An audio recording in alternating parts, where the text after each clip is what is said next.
Hi, good morning. You're listening to iAntique with Bruce, and I'm Bruce. Last week, we were talking about how to be a profitable antique and collectibles dealer. Today, we'll be talking about restaurant china and glassware. We're coming to you every Saturday from 6 to 7 a.m. on KCMO Talk Radio 710 and now on FM 103.7. We're brought to you by the Barras Armadillo Antique Mall and our sister networking site of iAntique.com, your home for antique and collectibles social networking. If you have any questions or comments before, during, or after the show, please feel free to go to iAntique.com and click on the Ask Bruce button. There you can send us your questions, comments, and photos. Today, we'll be talking about restaurant china and glassware. My guest today is Carolyn Carmichael. Carolyn and her husband have been dealers in our mall for several years, and they both have spaces, both booth and showcase spaces. Good morning, Carolyn. Hi, good morning, Bruce. I'm really glad to have you here today. I know you've been a dealer in our mall for quite some time, Carolyn. Just how long has it been that you've been a dealer with the Barras Armadillo? I've been a dealer since it opened in 1998. The reason for that is that I've always loved antiques. When I was a young girl, I would go to my grandparents' farm, and one of the most fun things to do was to be able to go into the parlor. The parlor was the room that never got used except on Sundays, but they had a Victrola. The Victrola was a actual record player, but it didn't take electricity. I loved that because you could crank it up and then listen to these scratchy, funny records. So even as a kid, I thought that was really, really exciting.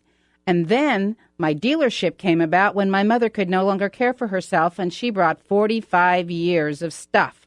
And her stuff became my stuff. And that was really interesting because I couldn't absorb all of it. So when the mall opened, I said, Mom, let's do something. Let's clean this up and mark it and get some money back. And so that's how I became a dealer. That's a very great story, and I really loved hearing it because it's been a long relationship that we've had. But today we're going to talk about restaurant china, and I know you collect restaurant china. Just how did you get started collecting it as your favorite collectible or one of your favorite collectibles? Well, again, as a child, we would take road trips, and I call restaurant china diner china because we always would go to a diner and eat our lunch. And usually the diners had cute names like Grandma's Kitchen or Fastest Chicken in the West or something very humorous. Yes. And when we would go in, there would be a plate, usually with 3 segments, 2 small and 1 large. That was great for kids that didn't like their food to touch. But actually it was so your Jell-O didn't melt into your mashed potatoes and vice versa. But the china was cool. It was heavy. It was neat looking, and it usually had some kind of an embossment or picture on it that designated the place you were eating. So Grandma's Kitchen may have a little black cook stove on it, or the Chicken Palace might have a rooster. That's what I think is so neat about it. It's all different, and every restaurant and hotel, etc., had some kind of china. That's really cool. Is there anything that's your most favorite thing about restaurant china that you really enjoy? I think it's because there's so many unique pieces and shapes and colors, and it was used in so many different places. It's really a part of Americana. That's great. In your mind, what sets it apart from other collectibles? What sets it apart is that every day we use dishes, china, something to eat off of, even paper.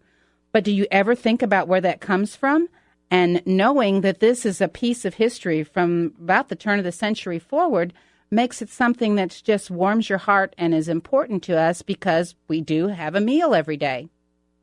That's good. I like having a meal every day myself. Do you have any favorite pieces in your personal collection? Yes, I do. I have some things that look like soap dishes. You would think that a soap dish is only used for soap. They're small ovals. Well, they're actually for baked potatoes. And the reason for that is in nice restaurants, the oval dishes brought you your baked potatoes. So all your sour cream, butter, whatever else you put on your baked potato would all stay on the baked potato and not spread over the rest of the plate. Wow, you're making me hungry. If you're just now joining us, we're talking about restaurant china and glassware from the 40s and 50s, and you're listening to iAntique with Bruce, and we're brought to you by the Barras Armadillo and iAntique.com. Our guest today is Carolyn Carmichael, and we're going to get back into a little bit more about restaurant china. Carolyn, is restaurant china the same thing as Ironstone china? I don't believe in my opinion, I don't believe that it is. Restaurant china is more an American thing. The Ironstone mainly came from England. I'm not sure if the manufacturing was the same, but when they make restaurant china, they would make lots of it in a hurry and press it through the factories in Pennsylvania and Ohio. That's where most of the large manufacturers were. For the china made here in America, correct? Right, for the American china, yes. Okay. Well, who are some of the prominent manufacturers of restaurant china? There's probably more than 50, but some of the ones that are the most collectible are Buffalo, Shenango, Mayer, Syracuse, Iroquois, and of course Homer Laughlin are some of the top ones. So, and you said there's upwards of 50 total, so that, or even more maybe, so that leaves a lot of different patterns and styles out there that were ever created. What are some of the different colors that restaurant china has been manufactured in? Mostly restaurant china is a white or a gray white, but Buffalo china did make a pale blue, and there is also a lovely tan, and many times you will find the tan pieces in the Western motifs of the roping cattle or the steer on the front or maybe the cowboy town. Yeah, I see a lot of the Western china come through and as it's being sold, it seems to bring some of the higher prices. Yes, it's very, very coveted, and I'm not sure if that's because of rarity or because the motif is so interesting. Okay. Well, did every company make the same type of pieces of restaurant china, or did they specialize? I think most companies made what the person or restaurant or diner requested. If you eat at a diner, you're probably going to have plates, either segmented or not segmented. You'll have cups and saucers, mugs, maybe some small bowls used for chili or soup, maybe even some small plates for bread and butter or your salad. But large hotel chains would have much more variety in their china. They may have the baked potato plates, or they may have a place setting where it's stacked in three when you sit down, and the first plate is for some specialty item like your hors d'oeuvre, and then the next plate is for bread and butter, and the third plate's for your main course. Or the bottom plate they may take away. It may just be for decoration. Wow, that's really cool. Do you know that, or does different restaurant china come in different patterns for the different places? Yes. I couldn't even begin to tell you how many patterns there are. Some restaurants took their logo, like, the lobster. They'd put a lobster on the top because the restaurant's name was the Lobster House, or maybe a steer for a steakhouse, or even something like the Starlight Room with a 50s stylized star just because they used the star for their own logo. Another thing they used a lot was they borrowed from the English and did carriage scenes or villages on their restaurant wear. So the patterns were endless then. Endless. Yeah, and I think that even individuals could specialize them based on their particular needs. I know that the Starlight Room was here in Kansas City, wasn't it? I believe so. Yeah, that's a great little piece of interesting story, because I know that from regional areas, folks might want to collect a specific piece of restaurant china just because it came from a famous restaurant or a location that was where they were from. Okay, just what is the history of restaurant china? Well, restaurant china's been around, like I said, from about the beginning of the century. In 1890, the Larkin Soap Company was giving a coupon for a free soap dish with every bar of soap sold. It was a heavy, substantial dish that was very popular because people liked to put their gooey soap in something so it wasn't sitting on top of their washstand. And after World War I, the Larkin Soap Company decided to start manufacturing hotel china because of this little soap dish that people coveted and would write to them and say, I want another soap dish. I don't need soap, but I want to buy the soap dish. So from a small little soap dish came restaurant and hotel china, and the Larkin Soap Company became Buffalo Ware Restaurant China. And that logo is a little buffalo on the bottom of the plate, either an emboss that you can feel with your finger, it's raised, or the outline usually in black or green. Wow, that's really cool. So one brand or one company became very famous just because of a soap dish. Just because of a soap dish. So it was a promo item. And now Oneida owns the company that began all this. Well, great. You're listening to iAntique with Bruce, and our show today is Restaurant China and Glassware. We're brought to you by the Brass Armadillo Antique Mall and iantique.com. That's iantique.com. You can also follow us on Facebook at Kansas City Brass Armadillo. Coming up at the store today is our bi-monthly free appraisal seminar. It starts at 11 today, and we'll be doing free appraisals on up to 2 items per person. Just stop by the Brass Armadillo. We'd love to see you there. Next week's show will be on holiday-themed collectibles. We will dig into just what you can do to decorate your booth as a dealer and what kinds of holiday-themed items are out there and what is hot and a unique find. We'll be right back. When we come back, we'll be talking more about restaurant, china, and glassware. KCMO Talk Radio is Mark Levin. So now, if you're male and you're white and you're a senior citizen, there's something wrong with you. What is this? You should be arguing, demanding, fighting for the institution of those principles, those conservative principles that promote individual liberty, that promote wealth creation, that promote jobs and opportunity. Weekdays 5 to 8 on KCMO Talk Radio 710 and 103.7 FM. Kansas City's talk station, KCMO Talk Radio 710, now on FM at 103.7. Attention antique shoppers, if you're looking for the ultimate antique adventure, you will find it at the Brass Armadillo Antique Mall, just off I-70 between exits 21 and 24 in Grain Valley. We are the perfect place to stroll aisle after aisle of fine antiques and collectibles. Whether it's our fine antiques, vintage, or retro items, we have them all. Antiques are what we know at the Brass Armadillo. With hundreds of antique dealers and millions of items, it is a shopper's paradise. So come on out to the Brass Armadillo Antique Mall, just off I-70 between exits 21 and 24 in Grain Valley. We're open 9 to 9 every day. Come see what everybody's talking about. That's the word. We got everybody talking. Antiques are all we know. We got everybody talking. Everybody's talking about the Brass Armadillo. Brass Armadillo. Everybody's talking. For your next vacation, turn your to-do list into a to-da list, right from Galveston. In February, Royal Caribbean International's Navigator of the Seas introduces even bigger and bolder wows, like the famous Flowrider Surf Simulator, more amazing dining venues and new staterooms, plus the already spectacular rock wall and the only ice skating shows at sea. The adventure sets sail from your own backyard, Galveston. So book your big, bold, and wow-filled cruise today. Call 1-800-ROYAL-CARIBBEAN or contact your professional travel agent. Ships Registry, Bahamas. And right now, kids sail free. Book your next Royal Caribbean cruise and take advantage of the spectacular offer. This is an unbeatable value and will be gone before you know it. Call Cruise Holidays today at 816-505-1500 or online at chkc.travel. Remember, you deserve to be wowed by your vacation. Call today, 505-1500. Some restrictions apply. Kids sail free. Promotion applies to select sailings and departures. Celebrate giving. Celebrate hope. By making a donation to City Union Mission, you'll help feed Kansas City's hungry or help a homeless person learn how to put their life back on track. Join us as we encourage Kansas City to celebrate hope with City Union Mission. Visit our website to find out more. This is not just our city and our mission, it's your city and your mission. Call 816-470-0040 or visit donatekc.com today.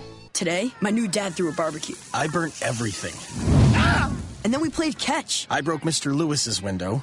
And then, somehow, my hand. My hand! And then my dad even let me drive his car. The hospital's on the right! It was a rough day. It was a great day. You don't have to be perfect to be a perfect parent. Thousands of kids in foster care will take you just as you are. For more information on how you can adopt, visit adoptuskids.org. A public service announcement from the U.S. Department of Health and Human Services, Adopt U.S. Kids, and the Ad Council. Arrowhead Stadium, the home of your Kansas City Chiefs, is now open to you for tours. Come experience Arrowhead Stadium like you never have before with a behind-the-scenes tour. Walk on the playing field at Arrowhead. Check out the Chiefs game day locker room and learn about the history of the red and gold in the Hall of Honor, presented by Time Warner Cable. Arrowhead tours are available year-round and include self-guided tours, private group tours, and special game day tours.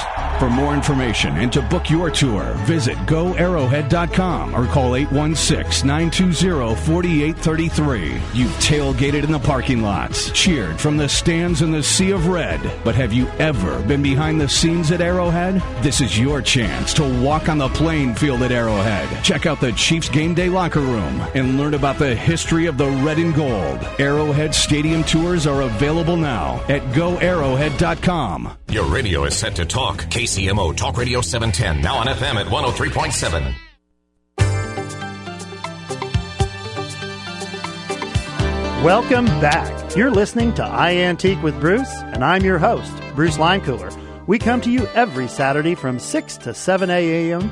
on KCMO Talk Radio 710, on FM 103.7. Our show today is Restaurant China and Glassware. We're sponsored by the Brass Armadillo and iAntique.com. If you have any questions, please go to iAntique.com and click on the Ask Bruce button. There you can give us your feedback and share your questions and comments. Coming up next week, we'll be sharing with you holiday-themed collectibles. My guest I have this week is going to be my same guest next week, and we will have a special focus on Halloween. When we left off, we were talking to Carolyn Carmichael about the Buffalo China becoming a major manufacturer because of a soap dish. But where was restaurant china originally used, Carolyn?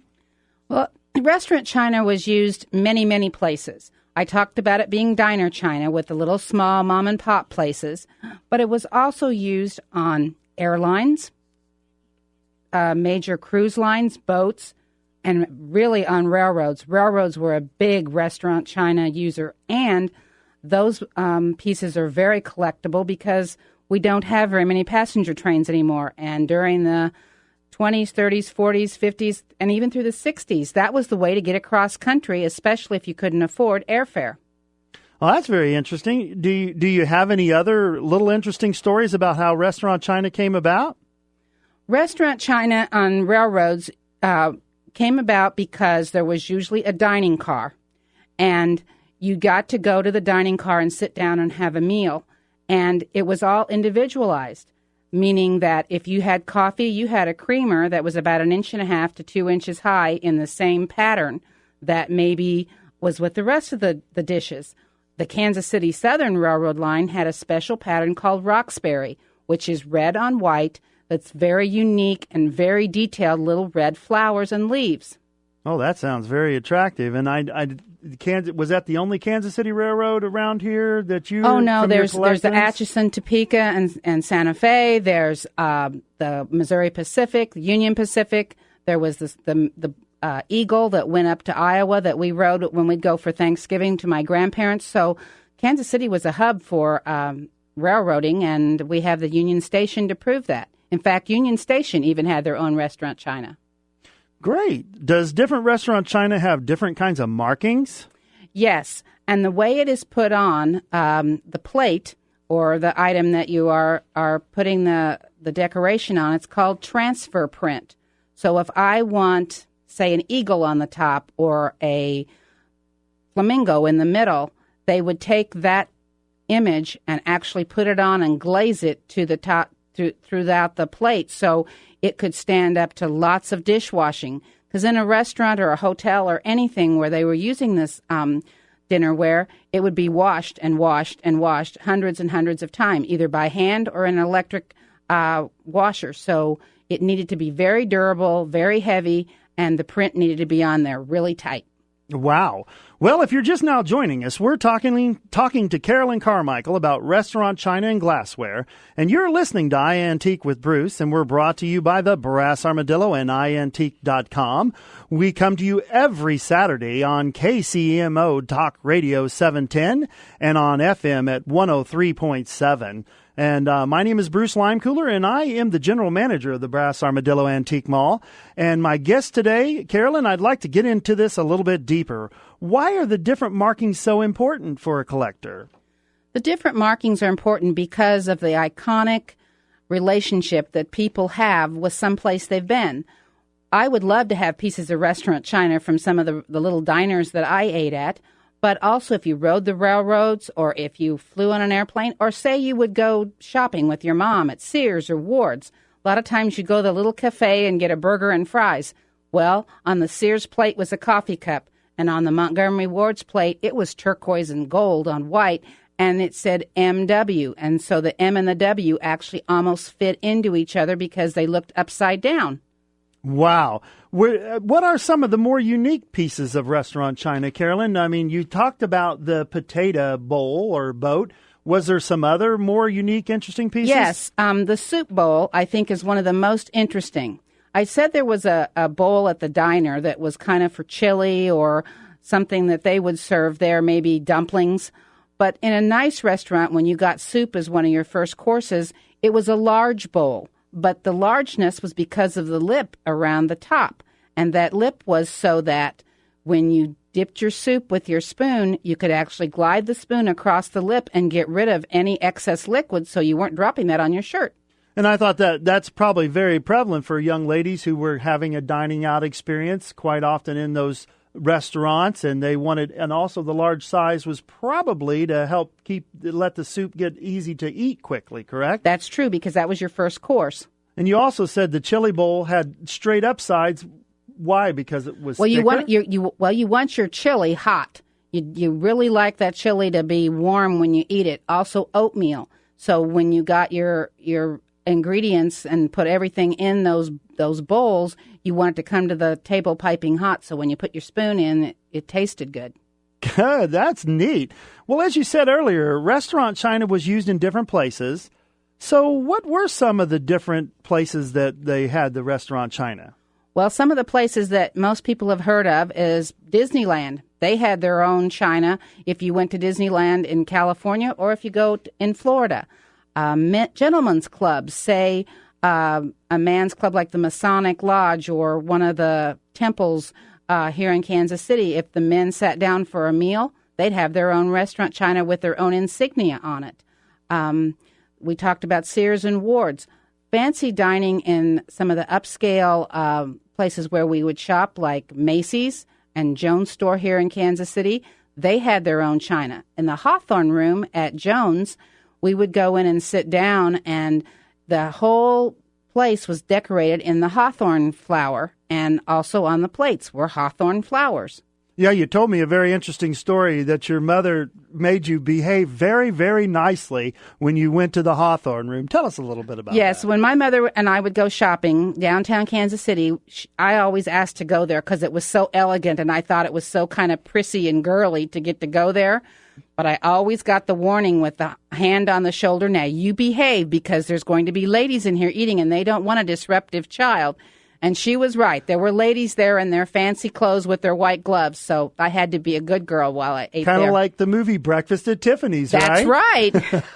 And Tiffany's, I'm sure, had wonderful china. I bet they did. I know my mother used to take me to the Jones Store when I was little, and it was a big deal, and I got the same lecture. You behave in here because this is a place where people come to enjoy themselves. They don't want to hear you, getting noisy or loud. And it's just so funny because today that's not even a concept that's taught in many restaurants. And I appreciate that. Well, I'll tell you what, I think that everything we've talked about so far is so very, very interesting. But you're listening to iAntique with Bruce, and we're brought to you by the Brass Armadillo. The Brass Armadillo is hosting their bi-monthly free appraisal seminar today at the Brass Armadillo, and it runs from 11 to 1. After the break, we'll talk more about restaurant china and glassware. Remember, it doesn't make any difference what you collect or what aspect of antique business you are in. You'll learn something here today and every Saturday from 6 to 7 a.m. We would love to invite you to stop by our store, located just off I-70 between exits 21 and 24. I'd love to see you there. And if you're thinking about antiques as a business, the Brass Armadillo is the perfect outlet, and we'd love to make you a part of our family. New dealers are like oxygen. They breathe life into the industry, and there's still plenty of treasures out there. Could you be the one that finds the next hot item? If you own a gun, you have a full-time responsibility. When you aren't using it, be sure it can't get into the hands of curious children, troubled teenagers, a thief, or anyone else who might misuse it. Your family, friends, and neighbors are all counting on you. Remember, always lock it up. For more information on firearm storage safety, visit ncpc.org. This message brought to you by the National Crime Prevention Council, the Bureau of Justice Assistance, and the Ad Council. KCMO Talk Radio is Mark Levin. So now, if you're male and you're white and you're a senior citizen, there's something wrong with you.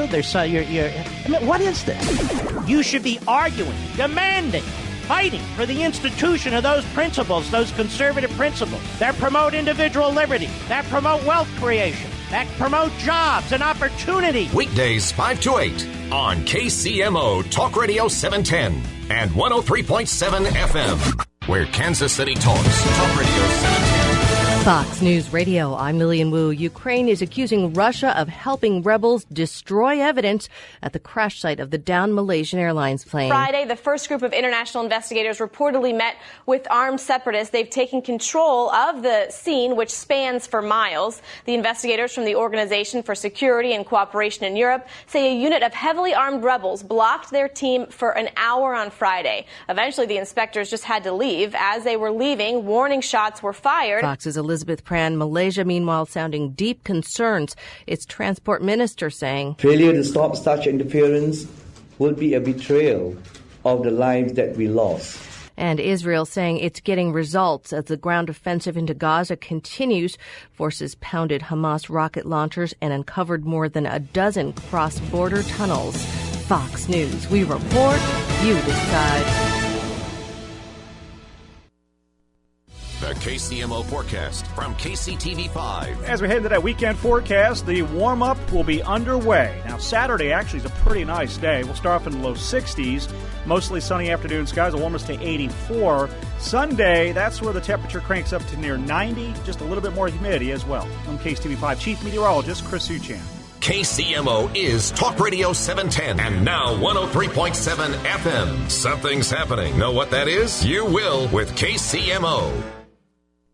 Attention antique shoppers, if you're looking for the ultimate antique adventure, you will find it at the Brass Armadillo Antique Mall, just off I-70, between exits 21 and 24 in Grain Valley. We are the perfect place to stroll aisle after aisle of fine antiques and collectibles. Whether it's our fine antiques, vintage, or retro items, we have them all. Antiques are what we know at the Brass Armadillo. With hundreds of antique dealers and millions of items, it is a shopper's paradise. So come on out to the Brass Armadillo Antique Mall, just off I-70 between exits 21 and 24 in Grain Valley. We're open 9 to 9 every day. Come see what everybody's talking about. That's the word. We got everybody talking. Antiques are all we know. We got everybody talking. Everybody's talking about the Brass Armadillo. Brass Armadillo. Everybody's talking. There are a lot of kids in this country who didn't have a parent at their baseball games or recitals because their parents were serving in faraway places. But now their parents are coming home from battle, some with wounds you can see and some with wounds you can't see, like post-traumatic stress disorder. Every day, Wounded Warrior Project assists wounded warriors and their families with the Warriors to Work program, a program that helps warriors translate their military experience to civilian job experience. And they help employers find the right warrior for the right job. My mom used to be a tank programmer. Now she works with computers. I'm really glad she's home because I can't eat my dad's marshmallow macaroni anymore. I was 2 when my dad went away to war. He was there for 3 of my birthdays. Now he's home and he's a logistics specialist. If you're looking for proven professionals, contact Wounded Warrior Project at findwwp.org.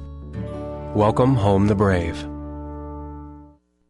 Attention antique shoppers, if you're looking for the ultimate antique adventure, you will find it at the Brass Armadillo Antique Mall, just off I-70 between exits 21 and 24 in Grain Valley. We are the perfect place to stroll aisle after aisle of fine antiques and collectibles. Whether it's our fine antiques, vintage, or retro items, we have them all. Antiques are what we know at the Brass Armadillo. With hundreds of antique dealers and millions of items, it is a shopper's paradise. So come on out to the Brass Armadillo Antique Mall, just off I-70 between exits 21 and 24 in Grain Valley. We're open 9 to 9 every day. Come see what everybody's talking about. That's the word. We got everybody talking. Antiques are all we know. We got everybody talking. Everybody's talking about the brass armadillo. Brass armadillo. Everybody's talking. KCMO Talk Radio 710 and now 103.7 FM. News never stops. That's why we've got you covered 24/7 with Fox News Radio on KCMO. Welcome back. You're listening to iAntique with Bruce, and the title of our show today is Restaurant China and Glassware. Next week, we'll be doing a show on holiday-themed collectibles. We're coming to you every Saturday from 6 to 7 a.m. on KCMO Talk Radio 710 and FM 103.7. We're brought to you by the Brass Armadillo Antique Mall and our sister networking site of iantique.com for antiques and collectibles social networking. If you have any questions or comments, please feel free to go to iAntique and send them to me there. When we left off, we were talking to Carolyn about Restaurant China and the railroad era. And I understand that railroads also had some of their own types of special pieces just because they were going to be used on a railroad train. Can you tell us a little bit more about that? Okay, well, railroads move. When you're on a train, you're bouncing along the tracks. And so it was very important for any of the china that was used to be stable on the table, because the worst thing in the world to be sitting there and having your lunch in your lap. So when you think about how it was served, like the little creamers I mentioned before, the individual creamers for your coffee, they came served on a liner and sometimes even on a butter pat so that when they set it down, it would stay secure on the table. The other thing is they also had other small pieces that were used for the table, like a sugar container, and they had packets of sugar, or they had a sugar bowl that had the cube sugar. I always thought that was pretty cool to put the cube sugar in your warm tea and watch it dissolve. That was like, Or it's kind of hard to keep them out of your mouth sometimes, I know. But in later years, they actually had the little packets that went in a square container that was, because the stuff is so heavy, it's weighted on the bottom, kind of, and so it doesn't move around the table. That's really interesting. Is railroad china more sought after than other forms of restaurant china? I think it depends on your taste. I know that railroad china is very, very sought after because of our iconic connection, but also because the patterns were so cool. Like Missouri Pacific has got some gorgeous stuff out there. There's a plate with an actual train in the center, and it's pinks and browns and all different colors on it. It's valued at somewhere upwards of $300 just for one plate. Wow, I know I've seen some with some very decorative rims around them with like whole trains and different things, and I know that collectors avidly seek those out. Did hotels have more or different types of restaurant collectibles than maybe some of the cafes? Okay, there's kind of a breaking point between the diner, which we talked about earlier, and the hotel. Upscale hotels, like Howard Johnson's, probably put their logo. That's the one with the chef and the little boy in the corner. And I have a piece of that, and it's white with burgundy, or maroon color. And it's really neat because the chef and the little boy are holding the cake in between their hands. So what's interesting about it is that it had something that you remember and can take back from your childhood because you think, I ate off of that. Okay, we'll talk about other specialty pieces when we come back. Okay, well, if you're just now joining us, we're talking about restaurant china and glassware. You're listening to iAntique with Bruce, and we're brought to you by the Brass Armadillo and iAntique.com. And we're coming to you on KCMO 710 Talk Radio and 103.7. My name's Bruce Limecooler, and I happen to be the general manager of the Brass Armadillo Antique Mall. My guest today is Carolyn Carmichael, and she's a wonderful guest and has all kinds of interesting facts about restaurant china. But the hotels, I know that I've been to hotels and I've seen, like even for room service, they have special restaurant china pieces. Right. The hotels had more individual pieces than, say, a small diner, because if you wanted room service, then you got your small creamer, you got your small bowl full of applesauce or whatever it was that you ordered, or you got the specialty plate, and then there usually was a silver cover that went over your plate. So those covers exactly were exactly as round as the plate to keep the warmth on it. And that's the other nice thing about restaurant china. It's so thick that it tends to absorb the heat and keep your food hotter, even if you're taking it on a tray 12 stories up. That's very, very interesting. I know you mentioned earlier, Carolyn, about men's clubs, but I know country clubs, they were very exclusive organizations for the entire family. And did they not really have a specific themed restaurant china as well? Yes, and if it was, say, the Country Gardens Country Club, it may have a garden scene on it, or it may just have the initials, CC Gardens, or something very simple. It didn't have to be fancy to be elegant. So in the men's club, like we mentioned before, could have been for the maybe the Elks. I've seen the Elks plate. I wouldn't mind having one of those. It's actually a blue elk on the top of the rim. Oh, wow. That sounds really unique. And I think that's what's really interesting about restaurant china. I see the different patterns, and you find the little things that you like off that pattern, because I know some people who just collect like just maybe the creamers or just maybe the one thing, but they're trying to get a sampling of all those different logos and patterns. Is that correct? That's correct.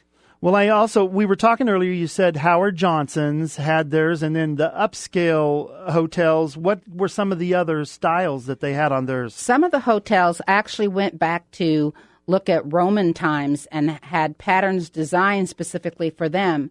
There's a pattern called gem pattern that looks like hanging chandeliers in green all around the plate.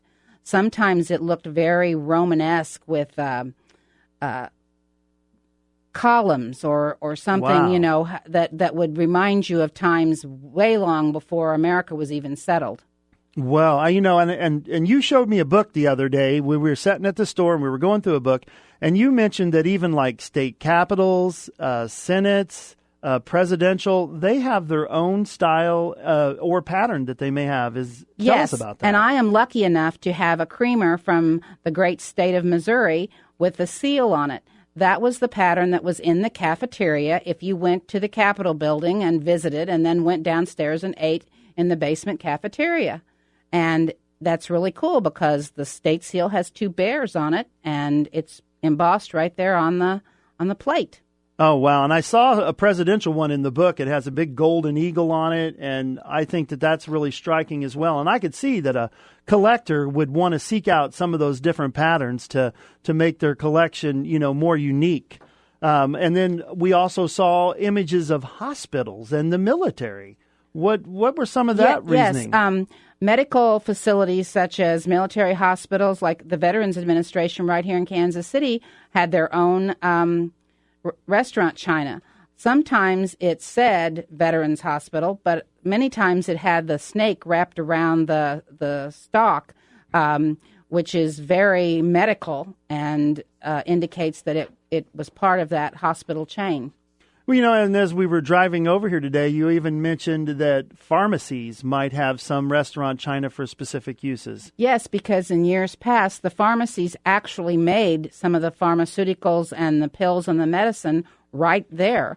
And so the restaurant china could be certain size bowls or little flask type things that they could actually do that mixing in. Yeah, even some of the mortars and pestles were a restaurant china to make effervescence and to make things like that. I think that's interesting because we sell a lot of those, and they had the snake pattern on them, and I find that to be extremely interesting.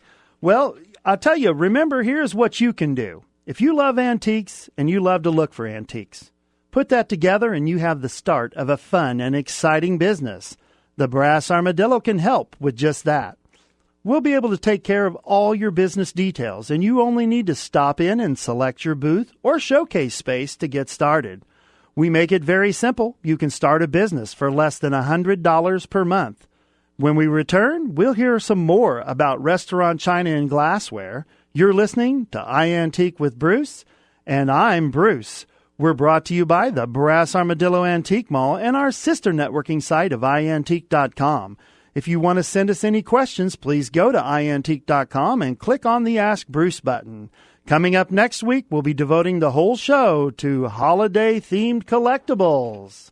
KCMO Talk Radio, where Kansas City connects with the Dave Ramsey Show. You have to stop and think about what you're putting your money into. You buy a $35,000 car, the thing's worth $5,000 in 20 seconds. Have you noticed that? And some of you making $50,000 a year are driving around in $50,000 worth of cars. And you ought to have your butt kicked up around your neck and wear it like a collar. I mean, something is wrong with you. Dave Ramsey, weekdays 9 to 11 a.m. on KCMO Talk Radio 710, now FM at 103.7. Attention antique shoppers, if you're looking for the ultimate antique adventure, you will find it at the Brass Armadillo Antique Mall, just off I-70 between exits 21 and 24 in Grain Valley. We are the perfect place to stroll aisle after aisle of fine antiques and collectibles. Whether it's our fine antiques, vintage, or retro items, we have them all. Antiques are what we know at the Brass Armadillo. With hundreds of antique dealers and millions of items, it is a shopper's paradise. So come on out to the Brass Armadillo Antique Mall, just off I-70 between exits 21 and 24 in Grain Valley. We're open 9 to 9 every day. Come see what everybody's talking about. That's the word. We got everybody talking. Antiques are all we know. We got everybody talking. Everybody's talking about the Brass Armadillo. Brass Armadillo. Everybody's talking. We used to get together every week. She's been home from her last deployment for months now, and I haven't seen her once. He's just been different since he got back from Iraq. One minute he's ready to go, and the next he doesn't want anyone around. The nightmares are back and seem to be getting worse. Shouldn't he be sleeping better after all these years? A lot of people don't understand what veterans go through during their service or when they come back, and that's okay. But everyone can help. You can make a difference in the life of a veteran. You stood by us when we were in uniform, so stand by us now. Like my brother did, when he wouldn't take no for an answer. Like my wife did, when she asked the right questions. Like my friend did, when she made the call. Take a stand for those who served our country. If you're a veteran in crisis, or know one who is, the confidential Veterans Crisis Line is here for you. Call 1-800-273-8255 and press 1. Chat at veteranscrisisline.net or text 838-255. When your Ford needs service, who can you trust more than your Ford dealer? Your dealer's factory-trained techs are Ford experts and use Motorcraft parts and motor oil. Right now, get a $50 mail-in rebate on any Motorcraft brake service. And because Motorcraft is backed by Ford, you know you'll get the right parts for your vehicle. Taxes extra. Rebate by prepaid debit card. Pads or shoes on most vehicles. One axle. Exclusions apply. See participating Ford dealer for rebate details through 8/31/14. And now, another golf confessional brought to you by Golfsmith. To avoid spending the day on the lake, a man told his family it was infested with sharks, so he could go to Hot Deals of Summer at Golfsmith, where you'll find the lowest prices of any golf store, guaranteed. And it's on dry land. During Hot Deals of Summer, save over $110 on a Garmin S1 GPS watch. Now just $139.98. You'll know exactly how far you are from the green and save a lot too. Only at Golfsmith. Anything for golf. Do you have unwanted items in your home or office, or just want to get rid of things you no longer need? Cerna Brothers can help. Cerna Brothers can clean out an entire estate or simply remove unwanted items from your home or office. Cerna Brothers recycles and donates when possible to reduce the amount it takes to the landfill. Cerna Brothers can help with all your junk and debris needs. Call 913-484-9564 or visit CernaBros.com. That's SIRNABROS.com, your local junk and debris removal service. Hey, parents of children with asthma, here's another hit from the Breathe Easies. Don't smoke in the house. Don't smoke in the house. Don't smoke around the kids in the house. Don't smoke in the car. Don't smoke in the house. Don't break my heart with your secondhand smoke in the kids. It can trigger the asthma. Preventing asthma attacks can be as simple as making your home and car smoke-free zones. For more Breathe Easy tips to help stop asthma attacks, go to noattacks.org. Brought to you by the EPA and the Ad Council.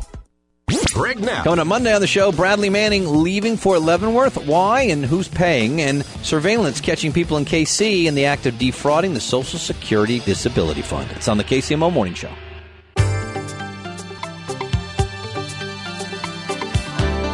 Welcome back. We've been talking to Carolyn Carmichael about restaurant china and glassware. You're listening to iAntique with Bruce, and I'm Bruce. Don't forget, you can send us your questions, comments, or photos at iantique.com. Once there, just click on the Ask Bruce button. We'd love to get your feedback and questions.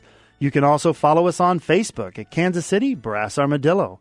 I'd love to have you come by the store located in Grain Valley, Missouri. We're open 9 a.m. to 9 p.m., 7 days a week, 364 days a year.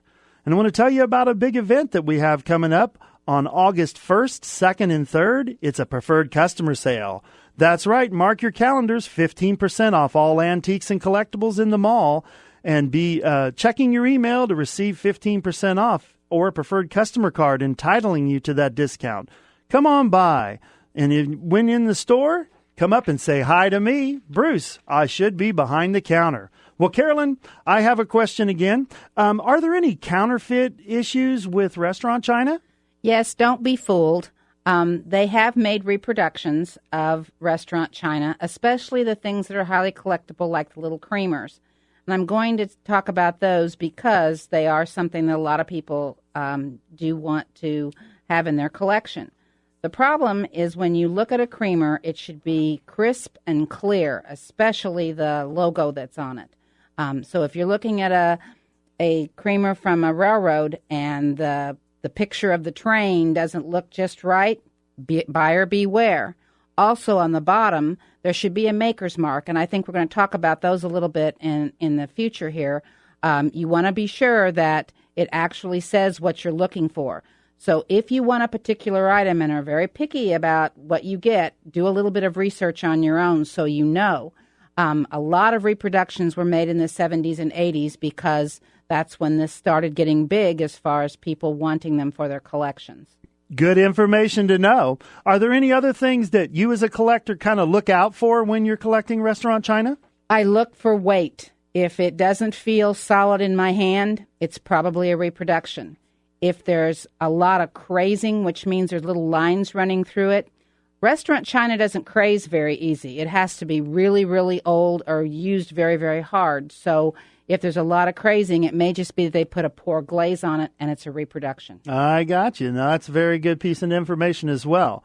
And we talked about another big manufacturer. You said there were 5, but I know Homer Laughlin has been a major contributor to the restaurant china manufacturers. What other things did they make after, to tie in Homer Laughlin to how important they were? Well, Homer Laughlin was a restaurant guru. He's as far as china for home and for restaurants. And the big thing that he did that most people know about is Fiesta ware. And Fiesta ware is a type of china that's always in bold, bright colors. The old tended to be not as slick and shiny as the new, and they've released a lot of new colors. But the old were an orangey red, canary yellow, a very neat cobalt blue, and kind of a green that I can't totally describe. Now they have lavender and pink, and you think any color you want, they have it. Yes, that's very true. Well, I do want to get into the maker marks. Were the maker marks, tell us the importance of those. Okay. Sometimes a China company didn't put any marks on it at all. And that could be because that China was going to be sold to Woolworths or something, kind of like McCoy and Shawnee and some of the other manufacturers of pottery. But the maker marks of the big ones, we mentioned buffalo with the raised buffalo, actually the side view of a buffalo on the bottom.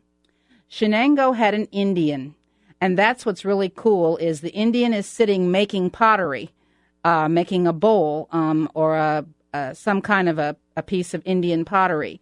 And Shenango went through many different phases. Some of it's green. The most coveted, the Indian is colored. His skin is brown. He has blue in his headdress. It's very, very colorful. Wow, that's amazing. Well, if you're just now joining us, we're talking about restaurant china and glassware, and you're listening to iAntique with Bruce, and we're brought to you by the Brass Armadillo Antique Mall and iantique.com. We're coming to you on KCMO Talk Radio 710 and 103.7. Carolyn, I find that extremely interesting. Some of the other marks are just as striking as that, you said? Yes. The Syracuse did a candle in a circle. It's like now you go into somebody's home and they do a display of candles, all different heights. Well, that's the way it looks in this circle on the back of Syracuse. And on Homer Laughlin, of course, he's got the trusty fleur-de-lis on the bottom stamped, so you always know it's Homer Laughlin. Yes. Some pieces were actually dated, and the thing about it is that, you're looking for a date that says June 6, 1929. Well, that's not how they dated it. They usually did something like 6-49, which meant June of 1949. But a lot of pieces were never dated, so you'd have to research it to see exactly what period of time things were made. Yeah, and it could be a mold mark, or it could just be how they were actually the date they were done. But restaurant china wasn't only made out of. Before I go there, though, let's go into the serving pieces. I know that's really interesting. Why are they more valuable? The serving pieces are very valuable because there aren't that many. If you think about when you go to a restaurant or a diner, usually you sit down and you got your meat, your potatoes, and your vegetable all on your plate, and the waitress brings it to you. But there was a thing called family style, and many diners and smaller restaurant chains did family style, where you came in with 4 people and you got sat down next to 4 other people who were already eating there. And there were serving bowls on the table of your mashed potatoes, your vegetable, maybe even your applesauce or any of the other things that went with your meal, or your bread was in a bowl. So serving pieces are some of the really hard things to find. And when you find them, you're going to pay more because there's not as many of them. Yeah, and they probably didn't survive as well because they were bigger. Well, restaurant china wasn't only made out of stoneware or ironstone material. What was one of the other famous mediums that it was constructed out of? Restaurant china was also made out of a thing called jadeite.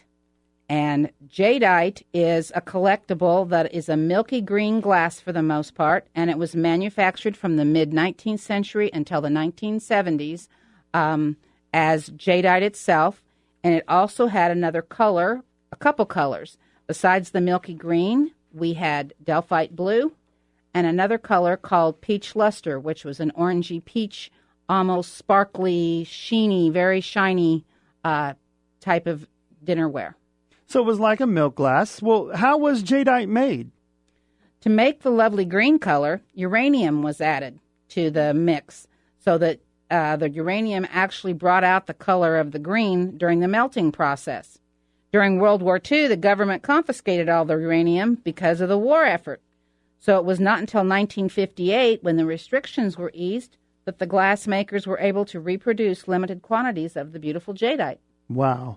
Well, that's very interesting. Was jadeite made in as many different serving pieces as a stoneware or the restaurantware china? No, I think most of what jadeite made were the segmented plates and some coffee mugs and cups and saucers. Some of them were embossed, but those are also quite rare. Were there lots of different companies who made jadeite? No, jadeite was first made by McKee and Jeanette. They were 2 huge glass companies that made the jadeite during the 1930s. Later, a company that many of you have heard of, Anchor Hawking, began making jadeite for their Fire King glass line.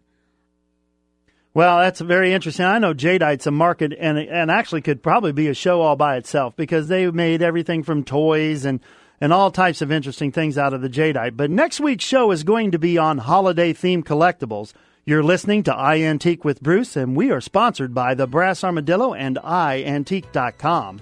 Remember that it doesn't make any difference what you collect or what aspect of the antique business you're in. You'll learn something here today and every Saturday from 6 to 7 a.m. We would love to invite you to stop by our store located just off of I-70 between exits 21 and 24. I would love to see you there. If you're thinking about antiques as a business, the Brass Armadillo is the perfect outlet, and I, for one, would love to make you a part of our family. Remember, there are still plenty of treasures out there. Could you be the one that finds the next hot item? Take a retro road trip to the Brass Armadillo Antique Mall and join us for a vintage adventure.